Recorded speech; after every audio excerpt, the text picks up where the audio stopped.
اس سلسلے میں سنگ کو محض خفت کا سامنا ہوا، کیونکہ فرنٹ لائن انگریزی میگزین نے اپنے ایک شمارے میں اٹل بہاری واجپئی کا وہ حلفیہ بیان شائع کر دیا جو انہوں نے عدالت کو پیش کیا تھا، اور جس میں تسلیم کیا گیا تھا کہ وہ محض ایک تماشبین کے طور پر وہاں کھڑے تھے جہاں ہنگامہ ہو رہا تھا۔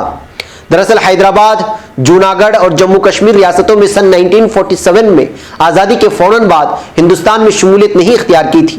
جموں کشمیر نے ہندوستان کے ساتھ اپنے الحاق کا اعلان 26 اکتوبر سن 1947 میں اس وقت کیا جب پاکستانی حملہ سری نگر کے دروازے تک پہنچ چکے تھے۔ نواب آف جوناگڑھ نے تو پاکستان کے ساتھ الحاق کا اعلان بھی کر دیا تھا، لیکن وہاں بغاوت پھوٹ پڑی، جس کے بعد سن 1947 کے معاہدے کو جوناگڑھ پر لاگو کیے جانے کے بعد اس کا الحاق ہندوستان کے ساتھ ہو گیا اور نواب نے پاکستان میں پناہ لی۔ RSS نے اس سے قبل کبھی حیدرآباد یا جوناگڑھ کا ہندوستان کے ساتھ الحاق کا کوئی جشن نہیں منایا تھا، لیکن اب وہ حیدرآباد کے الحاق کا جشن زور و شور سے منانے جا رہی ہے، جس میں اس کا کوئی رول نہیں تھا۔ دراصل اب سنگ بھی جنگ آزادی میں اپنے لیے جگہ بنانے کی کوشش کر رہی ہے اور اس طرح کے موقع پر وہ خود نمائی بھی کرتی ہے تاکہ لوگوں کو بیوقوف بنایا جا سکے۔ آزادی کے وقت حیدرآباد سب سے بڑی شاہی ریاست تھی اور معیشت کے اعتبار سے بھی دوسری ریاستوں سے آگے تھی۔ اس کا 826.98 اسکوائر کلومیٹر کا رقبہ انگلینڈ اور اسکاٹ لینڈ کے مجموعی رقبے سے بھی زیادہ تھا۔ سن 1941 کی مردم شماری کے اعداد و شمار کے مطابق اس وقت حیدرآباد کی کل آبادی 16.34 ملین تھی، جس میں 85% سے زیادہ افراد ہندو اور 12% مسلمان تھے۔ یہاں مختلف زبانوں میں گفت و شنید کرنے والے افراد رہتے تھے، جن میں تیلگو بولنے والے 48.2% تھے، مراٹھی 26.4% افراد بولتے تھے، کنڑا بولنے والے 12.3% تھے اور اردو بولنے والوں کی تعداد بھی 12.3% تھی۔ ریاست حیدرآباد پر مسلمانوں کا غلبہ تھا اور ہندو اکثریت کی حکومت میں شراکت داری قدر کم تھی۔ یہ اسی طرح کی بات ہے جیسے مسلم اکثریتی ریاست جموں کشمیر میں کثرت والی مسلم آبادی کو سرکار میں بہت کم مواقع حاصل تھے۔ ایسا نہیں تھا کہ ریاست حیدرآباد میں ہندوؤں کی کوئی جگہ ہی نہیں تھی۔ دراصل یہاں ہندو شرفا کا اپنا ایک الگ گروہ تھا، ان میں سے کئی افراد ریاست کے وزیر اعظم کے عہدے پر بھی فائز رہے۔ مثلا مہاراجہ چندومل سن 1833-44 کے درمیان سکندر جہاں کے شاہی دور میں وزیر اعظم رہے۔ سرکشن پرساد سن 1902 یعنی 1902 سے 12 تک وزیر اعظم رہے، مگر حیدرآباد ریاست مسلمانوں کی ریاست تھی اور مسلمانوں کے حق میں کارگر تھی۔ سن 1911 کے اعداد و شمار سے پتہ چلتا ہے کہ اس وقت 70% پولیس، 55% فوج اور 26% سرکاری نوکریاں مسلمانوں کے پاس تھی۔ ایک رپورٹ کے مطابق سن 1941 میں سول سروسز کے کل 1765 افسران میں سے 1286 افسران مسلمان تھے، جبکہ 421 ہندو بقیہ دیگر مذاہب کے افراد تھے۔ ایسے افسران جن کی تنخواہ اس وقت 600 سے 1200 روپے فی ماہ تھی، ان میں 59% مسلمان اور 38% دیگران تھے، جن میں محض 5 ہندو تھے۔ نظام اور ان کے نوابین جو مسلمان ہوتے تھے وہ ریاست کی 40% زمین کے مالک تھے۔ لیکن آج بھی حیدرآباد میں بی جے پی کا اثر محض پرانے شہر تک ہی محدود ہے اور یہ علاقہ مجلس اتحاد المسلمین کا گڑھ ہے جو بی جے پی کی کٹر دشمن مانی جاتی ہے۔ اس کا اثر و رسوخ کا اندازہ اس بات سے لگایا جا سکتا ہے کہ بی جے پی چار مینار کے ایک کونے میں ایک مندر بنانے میں کامیاب ہو گئی ہے جو آنکھوں کو بھلا محسوس نہیں ہوتا ہے۔ بیک ناظرین، ایک لمبی تفصیلات ہے حیدرآباد، چونکہ حیدرآباد میں جا کر کے بی جے پی اور RSS کی جانب سے ترنگا لہرانے کی بات ہو رہی ہے تو ظاہر سی بات ہے کہ حیدرآباد کی تاریخ کو بھی ان لوگوں کو سامنے ہونا ہوگا۔ یعنی مطلب ان کا یہ کہنے کا ہے کہ اس وقت پوری طرح سے یہاں کے بھارتیوں کو بیوقوف بنانے کے لیے اور اس بات کا جواب دینے کے لیے جو حقائق میں سے ہے کہ RSS کا کوئی بھی شخص جو ہے جنگ آزادی میں شریک نہیں تھا، دور دور تک شریک نہیں تھا، بلکہ وہ جو ہے ہندوستان کو توڑنے کی اور یہاں کے برادری کو آپس میں لڑانے میں سب سے پہلے صف میں شامل جو ہوتے تھے، وہ اس وقت خود کو وطن پرست کہلوانے کے لیے ہے اور خود کو ایک قسم کا ملک سے اٹیچمنٹ بتانے کے لیے جو ہے اس طرح کی چیزیں کر کے اس کی نمائش کرنے کی کوشش کر رہی ہے۔ اسی وجہ سے جو ہے اس مضمون کو بہت بہترین انداز میں تاریخ کے حوالے سے آپ لوگوں کے سامنے رکھنے کی کوشش کی گئی ہے۔ بیک ناظرین، مجھے یہاں پر اجازت دیں، انشاءاللہ پھر آپ لوگوں سے ملاقات ہوگی۔ السلام علیکم ورحمۃ اللہ وبرکاتہ۔ خبر پڑھنے کا تم نے بھی عجب انداز پایا ہے، رواداری کے جذبے نے بھی تم پہ ناز پایا ہے، اسی رہ میں محبت کا حسین اعزاز پایا ہے، تمہیں ہر انجمن میں ہم نے تو ممتاز